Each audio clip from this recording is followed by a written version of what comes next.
News India देख रहे हैं आप। मैं हूं आपके साथ सुचित्रा गुप्ता। तो देखिए, जब से बांग्लादेश में यूनुस की सत्ता आई है तब से लेकर बांग्लादेश का हर कदम भारत के विरोध में रहा है। बांग्लादेश में भारत के दुश्मनों की एंट्री भी अब तेज हो गई है। अब आपको लग रहा होगा कि आखिर मैं ऐसा कह क्यों रही हूं, विस्तार से समझिए। मुनीर की टीम के लोग बांग्लादेश का दौरा कर रहे हैं, साथ ही अब बांग्लादेश में पाकिस्तान के आतंकी भी दस्तक दे रहे हैं। दरअसल लश्कर-ए-तौयबा का चीफ हाफिज सईद इन दिनों अपना आतंकी ठिकाना बांग्लादेश में तलाशने की कोशिश कर रहा है। भारत बांग्लादेश बॉर्डर पर हाफिज सईद का एक खास गुर्गा एक्टिव हो चुका है। युवाओं को लगातार भारत के खिलाफ भड़का रहा है, कट्टरपंथी सोच के लिए लोगों से मुलाकात कर रहा है, उनको उकसा रहा है। खबर तो यह भी है कि हाफिज सईद का ये खास अभी कई दिनों से बांग्लादेश में रह रहा है और अब भारत के खिलाफ साजिश रच रहा है। लेकिन कौन है हाफिज सईद का ये खास गुर्गा? आखिर क्यों बांग्लादेश भारत के दुश्मनों को पनाह दे रहा है और आखिरकार पाकिस्तान के साथ साथ बांग्लादेश भी भारत का दुश्मन क्यों बन रहा है? इन्हीं तमाम सवालों को लेकर आज चर्चा करेंगे, लेकिन उससे पहले ये रिपोर्ट देखिए। यूनुस खेल रहे आतंकी बांग्लादेश में राज करेंगे कट्टरपंथी। भारत के दुश्मन बांग्लादेश के यार। बांग्लादेश में लश्कर की एंट्री, साजिशों की बज रही घंटी। यूनुस का आतंकी खेल भारत करेगा फेल। पाकिस्तान में ऑपरेशन सिंदूर के बाद आतंकी संगठनों की कमर टूट गई है। उन्हें पता है कि भारत कभी भी ऑपरेशन सिंदूर पार्ट 2 लॉन्च कर सकता है। ऐसे में पाकिस्तान में आतंकी संगठन अब नई चाल चल रहे हैं। पड़ोसी देश जिसका नाम बांग्लादेश है, वहां से एक्टिव होने की फिराक में है। अब एक बार फिर इन आतंकी संगठनों ने सिर उठाना शुरू कर दिया है। पाकिस्तान में लगातार बाढ़ राहत के नाम पर मांगा गया चंदा भी आतंकी ठिकानों को फिर से मजबूत बनाने में खर्च किया जा रहा है। इसके लिए FATF ने पाकिस्तान को फटकार भी लगाई है। अब ताजा मामला आतंकी संगठन लश्कर-ए-तैयबा के चीफ हाफिज सईद को लेकर है। लश्कर भारत के पड़ोसी देश बांग्लादेश में अपनी उपस्थिति दर्ज करवाने में लगा हुआ है। पिछले दिनों हाफिज सईद का खास गुर्गा और मरकजी जमीयत अलेह हदीस का टॉप कमांडर इब्तिसाम इलाही जहीर बांग्लादेश में देखा गया। ये खतरनाक आतंकी बांग्लादेश और भारत की सीमा रेखा के आसपास के इलाकों में बसे गांव के दौरा कर रहा है। इस दौरान वो भारत के खिलाफ और इस्लाम के समर्थन में भड़काऊ बयान देकर वहां के स्थानीय युवाओं को भड़काने की कोशिश कर रहा है। इसके पहले जहीर 25 अक्टूबर को बांग्लादेश की राजधानी ढाका पहुंचा। 27 अक्टूबर को जहीर ने भारत बांग्लादेश सीमा रेखा के नजदीक बसे गांव चैपनवाबगंज पहुंचा और अब इन इलाकों में लगातार भारत के खिलाफ स्थानीय युवाओं को भड़काकर उनमें जहर भरने का काम कर रहा है। ऐसे में भारत के खिलाफ बांग्लादेश के बॉर्डर इलाके से बड़ी साजिश की आहट सुनाई दे रही है। हाफिज सईद का करीबी इब्तिसाम इलाही जहीर मरकजी जमीयत अलेह हदीस ग्रुप का जनरल सेक्रेटरी है। वो बांग्लादेश के स्थानीय कट्टरपंथी सोच वालों से लगातार संपर्क में रहा है। जहीर ने वहां के युवाओं को भड़काऊ भाषण देते हुए कश्मीर को लेकर पाकिस्तान के नापाक इरादों को बताया। इंशाअल्लाह एक दिन ऐसा आएगा जब पाकिस्तान कश्मीर को भारत से लेकर ही रहेगा। सूत्रों की माने तो जहीर बांग्लादेश के इन सीमावर्ती इलाकों में अगले 1 सप्ताह तक रुकने वाला है। इतना ही नहीं, जहीर वहां के हाई प्रोफाइल सलाफी कॉन्फ्रेंस में भी हिस्सा लेगा। सूत्रों के मुताबिक बांग्लादेश की खुफिया एजेंसी जहीर के बांग्लादेशी दौरे पर बहुत ही करीब से नजर रखे हुए है। जहीर 25 अक्टूबर की शाम को राजशाही के शाह मखदूम हवाई अड्डे पर उतरा था। जहीर जब एयरपोर्ट पहुंचा तब एक अब्दुल रहीम बिन अब्दुल रज्जाक नाम के शख्स ने उसे वहां से रिसीव किया था। रज्जाक अल जमिया अस सफीला का मेंबर है, जो बांग्लादेश में हुआ तख्ता पलट आंदोलन अलेह हदीस की ब्रांच से जुड़ा एक इस्लामिक संस्थान है। अगस्त 2024 में बांग्लादेश के तख्ता पलट के बाद से यह नेटवर्क तेजी से एक्टिव हुआ है। उसी समय जहीर की गतिविधियां भी तेजी से बढ़ने लगी। इसके पहले भी जहीर वहां आ चुका था। कुल मिलाकर देखा जाए तो यूनुस अपने मुल्क में भारत के दुश्मनों को एंट्री कराकर दुश्मनों की मदद कर रहे हैं। लेकिन यूनुस और पाकिस्तान ये भूल गए हैं कि जब भारत की मार पड़ेगी तो बचने वाला कोई भी नहीं होगा। Bureau report, news India. तो उस रिपोर्ट के जरिए देखा आपने कि आखिर बांग्लादेश और पाकिस्तान मिलकर कैसी नापाक साजिश रच रहे हैं, लेकिन इससे भारत पर क्या असर पड़ेगा, भारत को कैसे सावधान रहने की जरूरत है। आज हम इसी पर चर्चा करेंगे। हमारे साथ दो खास मेहमान जुड़ गए, air commodore retired Ranjan Mukherjee ji, और साथ ही डिफेंस एक्सपर्ट के तौर पर हमारे साथ जुड़ गए हैं retired group captain UK Devnath ji. Sir, दोनों आप लोगों का बहुत बहुत स्वागत है और समय निकालने के लिए आप दोनों का बहुत धन्यवाद। सबसे पहले मैं रंजन मुखर्जी जी आपसे ये चीज़ समझना चाहूँगी कि अब पाकिस्तान को ये बात बहुत अच्छे से पता है कि अगर हमने भारत के खिलाफ कोई भी ऐसी नापाक साजिश रची तो इसका खामियाजा ऑपरेशन सिंदूर 2.0 के जरिए हमें भुगतना पड़ेगा। क्या इसी वजह से अब बांग्लादेश में हाफिज सईद नई जमीन तलाशने की कोशिश कर रहा है? देखिए, बैकग्राउंड अगर हम चेक करें तो हमको दिखेगा कि हाफिज सईद आज से नहीं, शुरू से ये गैल्वनाइज करने की कोशिश करते हैं जितने इस्लामिस्ट रेडिकल ग्रुप्स हैं। पिछले दिनों कई वर्षों से वो पाकिस्तान में जब शेख हसीना की सरकार रही, वो क्रिटिसाइज करता रहा क्योंकि वो सेकुलर है नहीं। तो वो सेकुलर गवर्नमेंट जो है हसीना का वहां पे बरकरार जब था, तो तब वो क्रिटिसाइज करता था बांग्लादेश को बहुत ज्यादा। अब ऐसा है कि शेख हसीना तो चली गई, तो अब रेडिकल्स अंडर लश्कर तोयबा, जिसका ओनरशिप है हाफिज सईद के पास, तो वो कोशिश कर रहा है गैल्वनाइज करने के लिए जितने रेडिकल ग्रुप्स हैं बांग्लादेश, और इसका फायदा ये यूनुस उठा रहा है ताकि वो बिना इलेक्शन करे इस तरीके से अगर रह पाए कितना दिन अपने चेयर और हुक्म करते रहे बांग्लादेश के ऊपर। तो ये पुराना चाल है हाफिज सईद का, नया कुछ नहीं है। हमारे लिए बहुत ज्यादा चिंता का विषय ये है कि बांग्लादेश में डेमोक्रेसी और बांग्लादेश में पीस आ जाए, प्रॉपर डेमोक्रेटिक नॉर्म्स के जरिए इलेक्शन हो, जिसका वादा यूनुस ने किया था और फरवरी तक होनी चाहिए, वो टालने का मूड में दिख रहा है। तो हमको हर एक तरीके से जियोपॉलिटिकली प्रेशर डालना चाहिए उनके ऊपर। और उनके आज देखिए, कल ढाका में करीब 3 डिफरेंट जुलूस ये लोग निकाले हैं, शेख हसीना का पार्टी। अब धीरे धीरे वो लोग गेन कर रहे हैं। 90% बांग्लादेश के लोग जो हैं वो रेडिकल नहीं है, लेकिन उनको रेडिकलाइजेशन की तरफ ढकेलने की कोशिश किया जा रहा है, जिससे हमको नहीं लगता कि वो ये पॉसिबल होगा।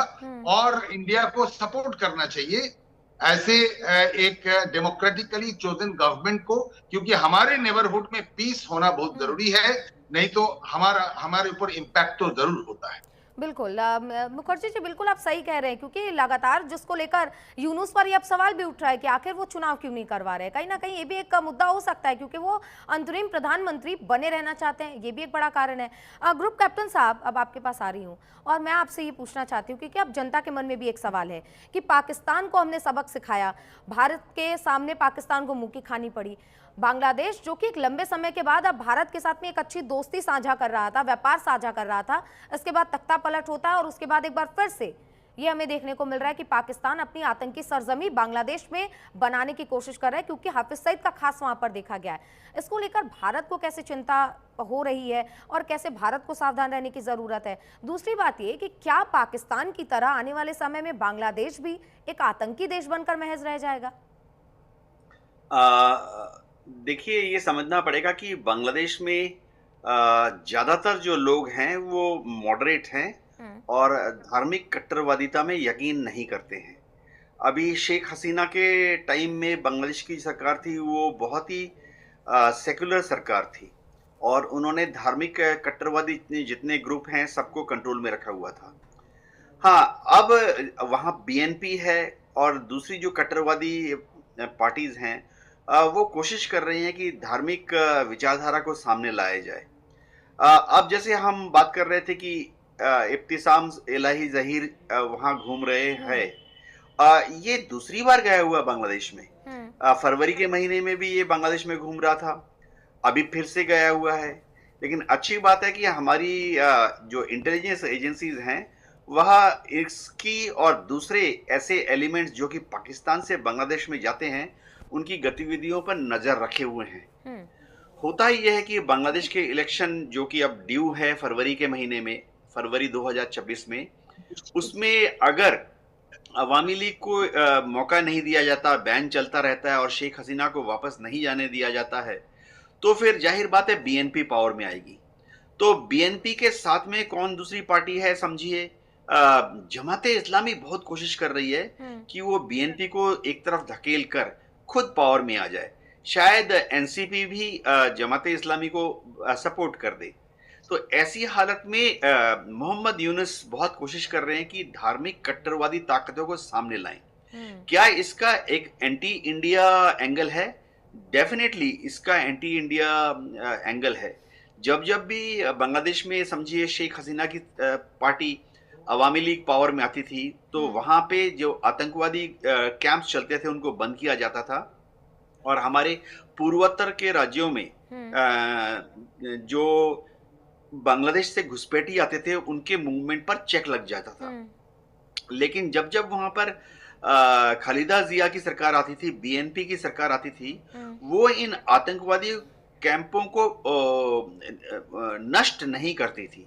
और जब ये धार्मिक कट्टरवादी आतंकवादी या तो वो नॉर्थ ईस्ट में घुसकर अगर कुछ अवांछनीय गतिविधियों को अंजाम देते थे, तो बीएनपी की जो सरकार थी वो उनको रोकती नहीं थी। तो अभी जाहिर बात है भारत सरकार को नजर रखनी पड़ेगी।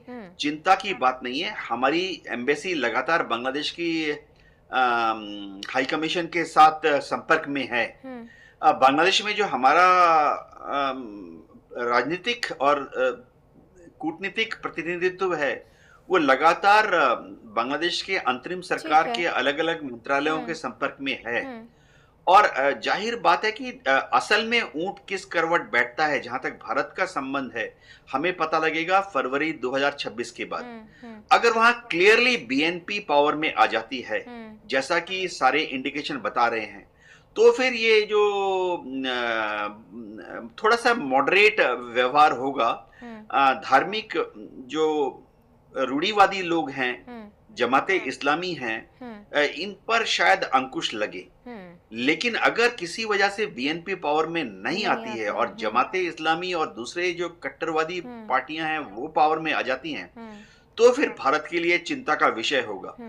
एग्जैक्ट हम सब, भारत सरकार भी, विदेश मंत्रालय भी और हमारी जो इंटेलिजेंस एजेंसीज हैं, हम सब बांग्लादेश चुनाव के रुझान आने के बाद ही तय कर पाएंगे। बिल्कुल बिल्कुल ये तो जाहिर बात है, क्योंकि अब ये हो रहा है कि चुनाव कब होगा और इसको लेकर फरवरी का डेट भी लगभग तय है, लेकिन कहीं ना कहीं यूनुस आनाकानी करते हुए नजर आ रहे हैं। रंजन साहब, आपसे समझना चाहती हूँ कि जिस तरीके से पाकिस्तान को ऑपरेशन सिंदूर में मुक्की खानी पड़ी, पाकिस्तान में त्राहिमाम जनता कर रही है, खाने के सामान की जो दाम है वो आसमान छू रहे हैं, लेकिन पाकिस्तान अपनी नापाक हरकतों को अंजाम देने के लिए, चाहे वो अपनी सरजमी पर ना कर पाए, दूसरे की सरजमी पर वो कोशिश कर रहा है। अब FATF की तरफ से भी उसको फटकार लगाई गई है, क्योंकि जो बाढ़ पीड़ितों के लिए उसने पैसे उधार मांगे थे उसको भी आतंक के लिए यूज कर रहा है। तो इसको कैसे रोक सकते हैं? अगर पाकिस्तान पर अब अंकुश नहीं लगाया गया तो ये आतंकी गतिविधियां तो फिर कभी नहीं रुकने वाली।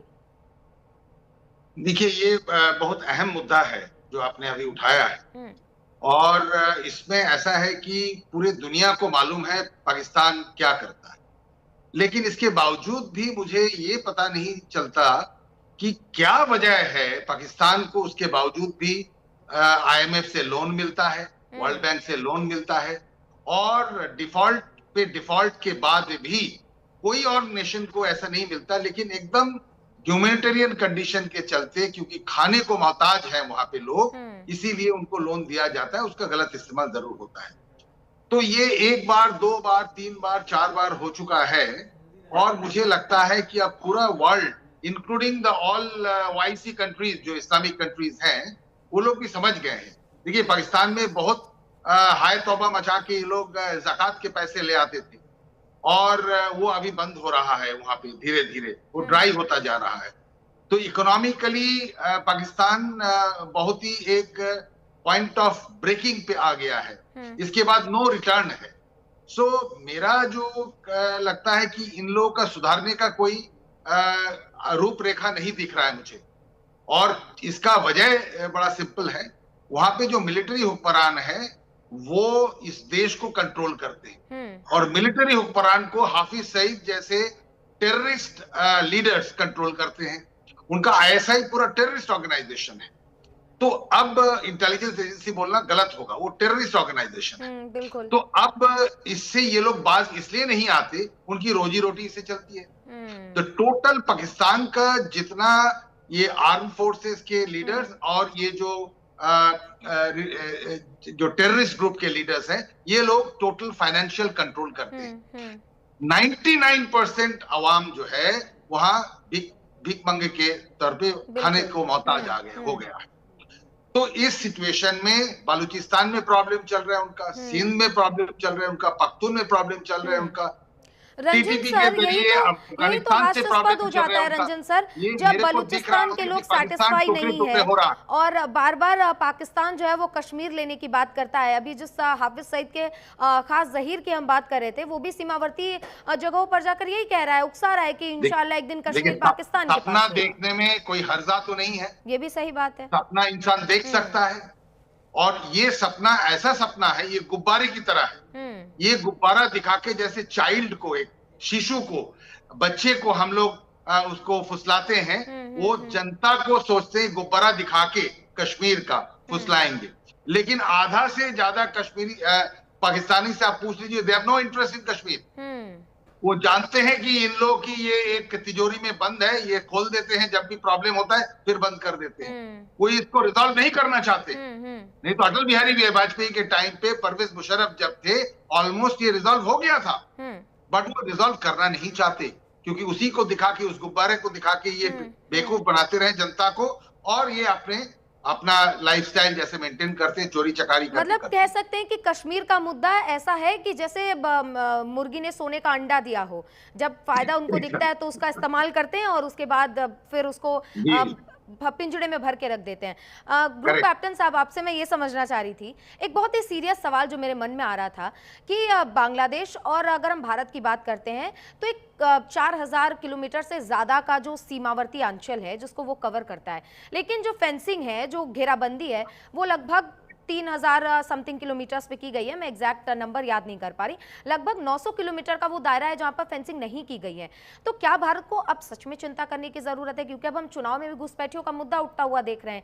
तो ये जो सीमावर्ती आंचल जहां पर पहाड़ी इलाका है, जहां पर नदी है, दलदल है, वहां पर फेंसिंग नहीं हुई है, ऐसे में क्या भारत विरोधी ये जो गतिविधियां हैं वो इनके लिए ईजी पड़ रहा है? जो आतंकी है वो भारत में इजीली घुस पा रहे हैं, क्या ये एक बड़ा कारण है? हाँ, भारत का जो सीमावर्ती इलाका है बांग्लादेश के साथ, वो हमेशा से ही पोरस रहा है। जब भी लोग चाहें भारत से बांग्लादेश जा सकते हैं, और बांग्लादेश से तो हर रोज ही हजारों की संख्या में लोग भारत में आ रहे हैं। जैसा कि वहाँ का एरिया है, नदियां हैं, दलदल है, पहाड़ है, जंगल है। कई जगह पे इंजीनियरिंग पॉइंट ऑफ व्यू से ये संभव नहीं है कि हम सीमा पर बाड़ लगाएं। दूसरी चीज, जहां पर सीमा पर हमने बाढ़ लगा भी ली है, और वो बाढ़ भी हर साल जब बारिश ज्यादा होती है, जून जुलाई अगस्त के महीने में, तो वो बह जाती है, फिर उसको बहुत लागत लगा के ठीक करना पड़ता है। एक और चीज क्या है कि जहां हमने फेंसिंग कर भी ली है, उसका दिन रात 24 घंटे निगरानी रखना मुश्किल है। देखिए, बाढ़ लगाने से तो कोई रुकेगा नहीं, आ ही जाएंगे। तो वहां हमारे बीएसएफ के बहादुर जवान लगातार गश्ती करते हैं। लेकिन होता क्या है कि जैसे रात का समय है, तो रात के समय में अंधकार में बीएसएफ के जो जवान हैं वो 50 गज 100 गज से दूर ज्यादा दिख नहीं पाते हैं। और बांग्लादेश के वहां पर उनके जो बॉर्डर पे जो एजेंट हैं, उनको मालूम है कि बीएसएफ का गश्ती दल इस तरफ गया है अभी, तो वापस आने में उनको 3 घंटे लगेंगे। तो उस 3 घंटे का जो विंडो ऑफ अपॉर्चुनिटी है, उसको इस्तेमाल करके वो बांग्लादेश से घुसपैठियों को भारत की तरफ पुश कर देते हैं। लेकिन अच्छी बात यह है कि बांग्लादेश में थोड़ी बहुत स्टेबिलिटी हमें नजर आ रही है। हमारी जैसे हमारे चीफ ऑफ आर्मी स्टाफ हैं, वो बांग्लादेश के चीफ ऑफ आर्मी स्टाफ से मोर और लेस 1-to-1 बात करते हैं। और उनके जो चीफ ऑफ आर्मी स्टाफ है जनरल वकार उल जमान, उनका काफी ट्रेनिंग इंडिया में भी हुआ था। हमारे आर्मी के जो सीनियर ऑफिसर्स हैं और जनरल वकार उल जमान ने भी अमेरिका में ट्रेनिंग एक साथ की है। वो थोड़ा लेवल हेडेड हैं, बैलेंस्ड हैं, मॉडरेट हैं, और वो शायद भारत के साथ दुश्मनी रखने में यकीन नहीं करते हैं। वो स्ट्रेटेजिस्ट हैं, उनको मालूम है कि बांग्लादेश को जहां भी जाना है, जहां भी प्रगति की तरफ जाना है, भारत की मदद से ही जाना है। तो बांग्लादेश की आर्मी शायद इन घुसपैठियों को एक्टिवली मदद नहीं करती है, और इसी तरह से जो पाकिस्तानी आतंकवादी आते हैं, बांग्लादेश की आर्मी शायद इन पाकिस्तानी आतंकवादियों को नॉर्थ ईस्ट में घुसाने के लिए जो प्रोसेस है उसमें डायरेक्टली मदद नहीं करती हैं। हाँ, ये हो सकता है कि बांग्लादेश के गृह मंत्रालय के नीचे जो अलग अलग पुलिस ऑर्गेनाइजेशन हैं, उनमें से कुछ पुलिस अधिकारी ऐसे हो सकते हैं जो कि इन अवांछनीय पाकिस्तानी एलिमेंट्स को या उनके गुर्गों को नॉर्थ ईस्ट में जो हमारे 7 सिस्टर्स हैं उस तरफ घुसाने की कोशिश करें। लेकिन हमने बहुत मजबूती से नजर रखी हुई है। शायद ओपन सोर्स है। क्या होता है कि जैसे ही पाकिस्तान से कोई भी इनके पॉलिटिशियंस, कूटनीतिज्ञ, आर्मी ऑफिसर्स हवाई जहाज में बैठते हैं तो जाहिर बात है वो कोलंबो का चक्कर लगा के फिर बांग्लादेश पहुंचते हैं। तो हमें पता लग जाता है, वो चाहे बांग्लादेश के किसी भी एयरपोर्ट पर लैंड करें, ढाका में लैंड करें, हमें पता लग जाता है। और उसके बाद हम इन पाकिस्तानी मिस्चीवियस यानी शरारती तत्वों पर नजर रखने में काफी हद तक कामयाब भी हो जाते हैं। तो चिंता की बात नहीं है, लेकिन हमें नजर रखनी पड़ेगी। बिल्कुल, जाहिर सी बात है कि नज़र तो हमें रखनी पड़ेगी। लेकिन अब रंजन जी, मैं आपसे ये भी समझना चाह रही थी कि अब हमने देखा है कि बंगाल में भी एक बहुत बड़ा मुद्दा रहा है कि बांग्लादेशी अंदर आते हैं, जिनमें रोहिंग्या भी होते हैं, कई प्रकार के हैं जो भारत में लिटरली आतंकी जो गतिविधियां हैं वो करते हैं। भारत लगातार इन चीज़ों पर नज़र बनाए हुए है। काफ़ी बार सफलता मिलती है जब हम जासूसों को पकड़ते हैं, आतंकियों को भी पकड़ते हैं। लेकिन मैं ये नहीं समझ पा रही थी कि आखिर पाकिस्तान जो हमेशा से नापाक हरकतें करता आया, आतंकियों को अपने सरजमी पर पनाह देता आया है, बांग्लादेश जो अब ग्रो कर रहा था, क्या पाकिस्तान को ये चीज हजम नहीं हो रही है? इसीलिए वो चाहता है कि जिस तरीके से पाकिस्तान भिखमंगी के कगार पर है, वैसा वो बांग्लादेश का भी हश्र कर दे। एकदम, आपने एकदम सही पकड़ा इस चीज को और सही फरमाया भी। पाकिस्तान जैसे एक फेल्ड स्टेट है, वो सॉलिडारिटी के नाम पे इस्लामिक रेडिकल ग्रुप्स को इकट्ठा करके चाहता है कि वो भी एक टोटल रेडिकल स्टेट बन जाए और एक फेल स्टेट बन जाए। देखिए, इकोनॉमिकली शेख हसीना के टाइम से अब तक बहुत बहुत कम हो गया उनका जीडीपी। वहां पे भी चीजों के दाम बहुत महंगे हो गए हैं। हमें जैसे हम राइस देते थे बांग्लादेश को, अभी हम चावल नहीं दे रहे हैं, वो चावल यूएई से खरीद रहा है, यूएई को हम दे रहे हैं। हम जिस दाम पे यूएई को दे रहे हैं, यूएई को वहां से वो डबल दाम पे ले रहा। इससे इकोनॉमी और खराब हो रही है उनकी, लेकिन इसमें उनका होश नहीं है। और घुसपैठियों की जहां तक बात है, बंगाल में भी देखिए इलेक्शन है नेक्स्ट ईयर, और यहाँ पे लगभग रफ एस्टिमेट है, जैसे बिहार में 65 लाख SIR के जरिए पाया गया मृत लोग, बाकी लोग यहाँ नहीं काम करते, वहां चले गए। उनका डबल एक लीडर का, तो ऑपोजिशन लीडर का जो सीएम फेस है, उनका ही 2 कार्ड मिल गया। तो ऐसे बंगाल में भी मोर देन अ करोड़ ऐसे लोग एक्सपेक्टेड हैं जो कि बांग्लादेशी घुसपैठिया हैं, रोहिंग्याज हैं। They are not original Indians, but यहाँ पे बस गए हैं और चारों तरफ फैल गए हैं। बंगाल में 23 डिस्ट्रिक्ट्स हैं और हर एक डिस्ट्रिक्ट में फैल गए हैं, और लैंग्वेज एक होने के चलते और मिल भी गए हैं। मतलब साफ तौर पर रंजन साहब ये भी कह सकते हैं कि बांग्लादेश अभी पाकिस्तान की शय पे उसकी हरकत ऐसी हो गई है कि रस्सी तो जल गई है लेकिन ऐठ अभी भी गई नहीं है। बांग्लादेश की इकोनॉमी डेड है। पाकिस्तान जो खुद दूसरे से भीख मांगकर अपने आवाम को खाना खिला रहा है, जिंदा रख रहा है, वो भारत के खिलाफ साजिश रचा। हालांकि भारत अब बिल्कुल सक्षम है। जिस तरीके से ऑपरेशन सिंदूर भारत ने किया था, पाकिस्तान को डर है कि क्या ऑपरेशन सिंदूर 2.0 ना हो जाए कि पाकिस्तान में आधा से ज्यादा सरजमी आतंकी ठिकाने के नाम पर भारत बर्बाद कर दे। अब दोनों मेहमानों का बहुत शुक्रिया हमारे साथ जुड़ने के लिए और चर्चा का हिस्सा बनने के लिए। तो देखिए, बांग्लादेश में भारत विरोधी गतिविधियां तेज हो गई हैं, लेकिन कहीं ना कहीं भारत इन पर नजर बनाए हुए, और जाहिर सी बात है भारत लगातार इन पर नजर बनाते हुए इनको खत्म करने का भी काम करेगा। फिलहाल के लिए चर्चा में बस इतना ही। आप देखते रहिए न्यूज़ इंडिया।